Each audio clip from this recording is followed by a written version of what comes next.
A paz do Senhor Jesus, estamos aqui na obra. Ali está o nosso pastor Romildo, mandando ver na massa. Esse aqui é o meu trabalho, minha especialidade. Massa mole. Bem, mais um momento de reflexão da palavra de Deus. Eu estava aqui conversando com o pastor Romildo e eu acabei de ter uma pequena queda aqui na obra. Machuquei só um pouquinho o joelho, mas foi coisa leve. Tropecei na madeira aqui, aí só um pouquinho de sangue. Eu falei, ô glória. E a obra, toda obra, ela é espinhosa, ainda mais quando é uma obra para Deus. Essa aqui é uma obra para Deus, porque o meu pastor ali está ajudando uma das suas ovelhas aqui na realização dessa obra. Então, quando você faz o bem ao próximo, eu acredito que essa é a verdadeira obra de Deus. E eu estava me lembrando de um acontecimento na minha vida, há uns anos atrás, que tem gente que não concorda com o que eu vou dizer, mas eu tenho uma caixinha de promessa em casa, que é aquela caixinha, né, com pequenos versículos da Bíblia. Tem gente que não gosta, porque diz que isso, né, só tem palavra de bênçãos, né, coisas boas, promessas, e pelo menos nas minhas tem palavra de exortação também.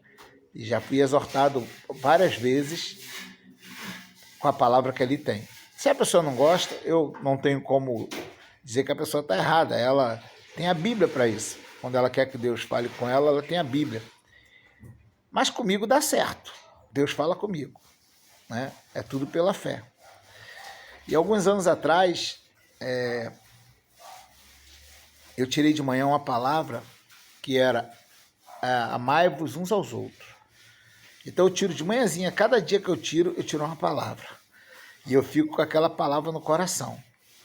E a palavra daquele dia foi amai-vos uns aos outros. E era um sábado.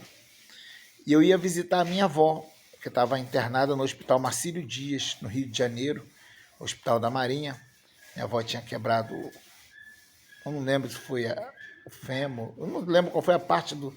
Minha avó já é uma senhora de idade, hoje ela tem 92 anos, na época ela tinha 80 e pouco. 80, não lembro a idade correta, mas de uma idade já avançada. E ela ficou lá internada porque ela era dependente de um dos genros dela, que era da Marinha. E eu fui visitar com a minha mãe, com algumas tias, e a palavra que Deus tinha me dado nesse sábado pela manhã era amai-vos uns aos outros. E quando eu cheguei no hospital, quando eu já estava chegando, minha tia falou comigo. Tem uma moça lá no hospital que dá até pena dela. O marido dela é acamado, aquelas pessoas que não falam, né, que se alimenta por sonda. A perna já estava atrofiada, a perna dela estava assim, tipo como tivesse agachado, e atrofiada, não esticava mais.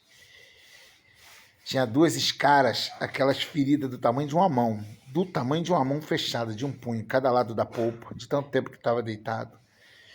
E era a única posição, ele não ficava de lado, era só de barriga para cima. E a minha tia falou, aquela moça tadinha, coitada, né? Dá até pena, ela mora dentro do hospital. Eu não vejo ninguém, não vejo filhos rendendo ela, não vejo ela da igreja, não vejo ninguém da igreja rendendo ela. E na hora que minha tia me contou isso, Deus na hora me lembrou a palavra que ele me deu de manhã. Amai-vos uns aos outros. Aí eu falei, tia, me apresenta ela. Aí minha tia foi lá e me apresentou. O que eu estou falando aqui não é para vanglória não, tá, irmão? É uma experiência que eu tive com Deus, que eu quero dividir com você. E minha tia me apresentou ela e eu falei, eu posso ficar aqui para a senhora 2 dias, sábado e domingo. Mas eu não tenho como pagar, porque o pernoite de alguém que é acompanhante em hospital, na época, há mais de 10 anos atrás, era 70, 80 reais. Sem a pessoa ser enfermeiro. Se ela for enfermeiro profissional, o preço dobra. E eu falei para ela, não precisa se preocupar com o pagamento, não. Eu venho. É esse o evangelho. O evangelho diz, amai-vos uns aos outros. Foi Jesus que mandou. De manhã Jesus já estava falando comigo, eu não tinha entendido ainda. E ali eu ia para lá sábado de manhã, ela ia embora. O hospital é no Lins, para quem conhece do Rio de Janeiro vai entender.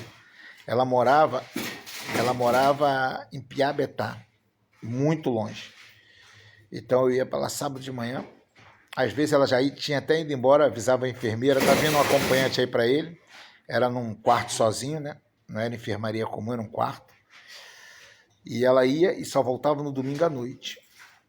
E depois, com o tempo, eu passei aí na sexta-feira de manhã, porque 2 dias era muito pouco para ela descansar. Aí eu passei aí na sexta-feira de manhã e saía de lá domingo à noite. E eles me davam o dinheiro da passagem. Aí depois de um tempo, não sei, a família se reuniu. Aí falaram, poxa, o irmão faz isso pela gente, nem é da nossa família, nem conhecia a gente, nem é da nossa igreja. Vamos pelo menos dar R$100 por mês para ele. Na época eu não pedi nada, mas eu não estava trabalhando, tal. Quer dizer, meu trabalho era servir a Deus e eles decidiram me abençoar com esse valor. Então eu fiquei 11 meses nessa missão, todo final de semana, toda sexta-feira eu ia para lá ficar com aquele senhor. Eu não fazia nada, tudo quem fazia eram os enfermeiros. Uma vez ou outra eu fazia a barba dele, mas era só mesmo para olhar. Então, foi ali algo maravilhoso, uma experiência que eu tive com Deus, porque hoje nós vemos na igreja, a igreja que prega tanto amor. Aí tem uma irmã necessitada, igual aqui, ó, meu pastor. A nossa irmã precisava de ajuda. Está aqui o pastor, por amor, fazendo essa obra. Deixou a família dele para estar aqui ajudando uma serva do Senhor. É isso que Jesus ordenou. A irmã adoeceu, um exemplo, cheio de irmãs na igreja, nenhuma vai lá pegar a roupa para lavar. A irmã fulana está doente, gente, vamos se unir, vamos lá, vamos cuidar dela, vamos lavar a roupa, vamos arrumar a casa. Quem é que pode nos ajudar? Isso é o evangelho. O irmão está lá, o irmão nem pedreiro está precisando fazer Aqui nós vamos fazer 3 quartozinhos aqui em cima. O irmão está lá, o irmão não é pedreiro, está lá sozinho na casa dele. Vamos lá, quem é que pode ajudar? Isso é amor, isso é a igreja. Porque as pessoas acham que fazer a obra de Deus é não faltar culto. As pessoas acham que fazer a obra de Deus é ser ativista na igreja, tá todos os cultos, é importante. Quanto mais você puder estar na igreja, melhor. Reunido com os irmãos. Mas se você não amar o próximo, tudo isso vai ser em vão. Então, não existe santidade sem amor. Então, a Bíblia diz em Tiago 4,17, aquele que sabe fazer o bem e não faz, comete pecados. Então, nós possamos atentar para isso. Tudo que você puder fazer por alguém, faça. Só tem um caso que eu não te aconselho a fazer algo por alguém, quando o próprio Deus diz, não mete a tua mão que eu estou tratando. Aí Deus falou contigo, você não vai passar à frente do Senhor. Mas fora isso, e não se preocupe, se amanhã ou depois a pessoa não for grata, faça para Deus. Não faça em busca de gratidão ou recompensa, faça para Deus. Porque eu já vi muitas pessoas que no passado foram pessoas boas, mas agora diz, eu já fui bobo demais, agora eu não ajudo mais ninguém. Infelizmente, essa pessoa só está perdendo. Porque quando você faz por alguém, Deus recebe como se fosse por ele mesmo. Lembra que Jesus falou, tive fome, deste-me de comer, tive sede, deste-me de beber. Mas quando? Mas quando a um dos meus pequenos irmãos o fizeste, a mim o fizeste. Deus te abençoe.